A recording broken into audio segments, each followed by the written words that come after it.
अस्सलाम वालेकुम नाजरीन, आप देख रहे हैं JN न्यूज़ और मैं हूं आपकी होस्ट रुबीना चौधरी।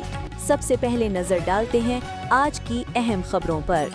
अल्हम्दुलिल्लाह Sajjad Akbar Farooqui government associate college Liaquatpur में एक पुरवकार अलविदाइया तकरीब का इनेकाद किया गया, जिसमें तकरीब में प्रोफेसर जनाब मुनव्वर अब्बास, ट्रांसफर होने वाले प्रोफेसर जनाब डॉक्टर शहबाज अहमद और जनाब फखरुद्दीन ने और नए आने वाले प्रोफेसर जनाब मोहम्मद ताहिर की इजाजत दी गई।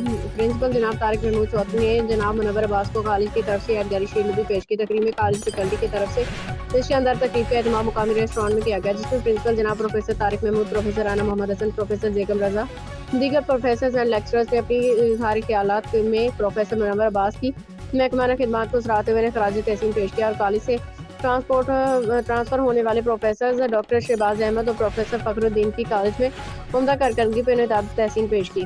इस मौका पर प्रोफेसर मुनव्वर अब्बास, प्रोफेसर फखरुद्दीन और प्रोफेसर डॉक्टर शहबाज अहमद को फूलों के गुलदस्ते पेश करते हुए उन्हें नेक तमन्नाओं और दुआओं से रुखसत किया गया।